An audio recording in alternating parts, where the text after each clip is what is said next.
kabagang, luto tayo ng ampalaya.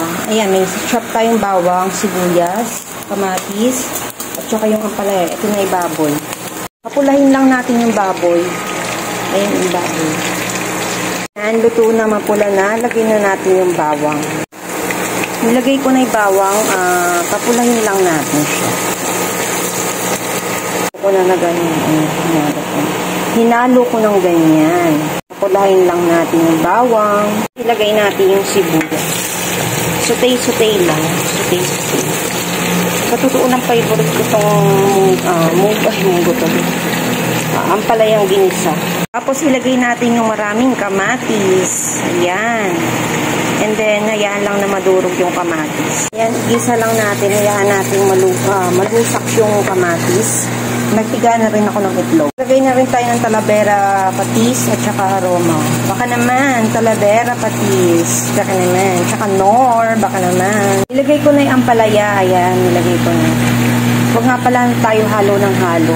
Para dito na. Ilagyan ko na ng paminta. Luto na. Lagay na natin yung itlog. Mix natin. Tsaka natin haluin.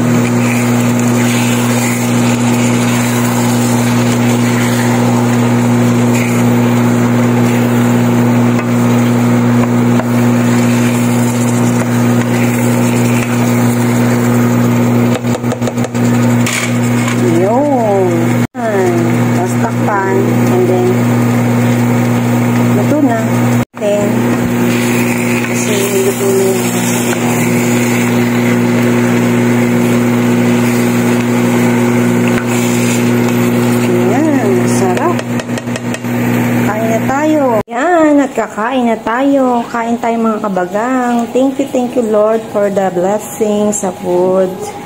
Kain tayo mga kabagang. Sarap. Kain tayo. Thank you Lord. Ayan, kanin. Ito ng ulam. May sausawan tayo. Bagoong. Kain na tayo. Sana kainit lang asawa ko mamaya. Sarap. Sinugan natin ang mga 1/4 na baboy. 1/4.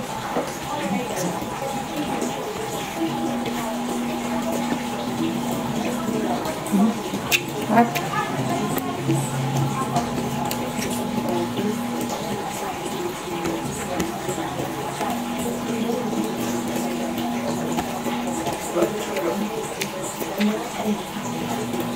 walang kapait pa eh.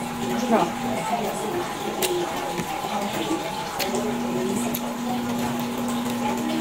May pait konti lang. Hindi ganun kadami.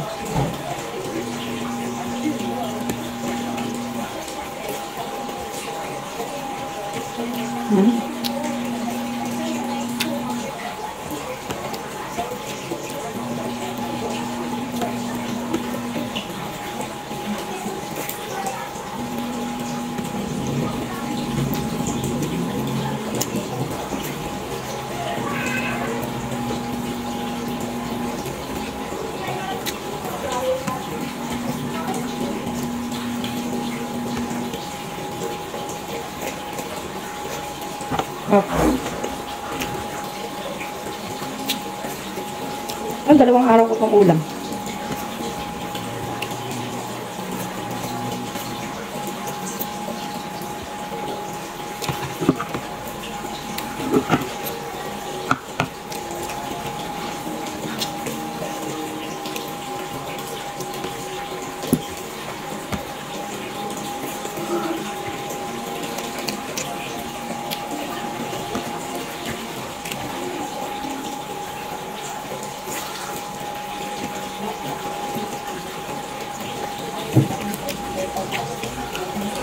Ang sarap mga kabagang.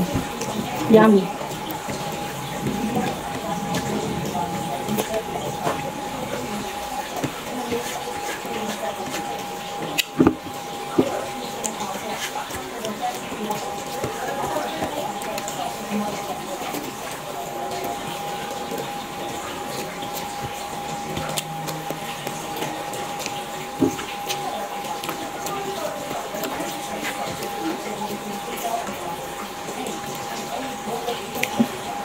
Yung ampalaya na to, galing to kay nanay sa Caloocan. Binigay daw ng pinsa kong si Kuya Ambo.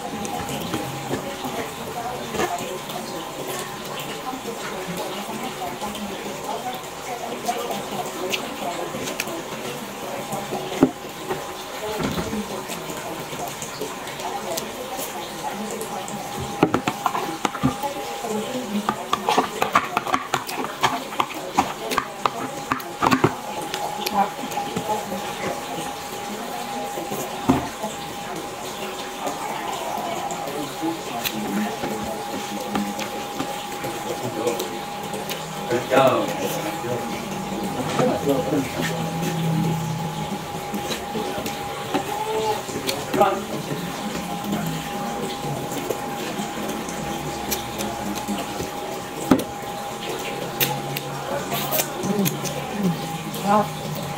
Thank you for watching.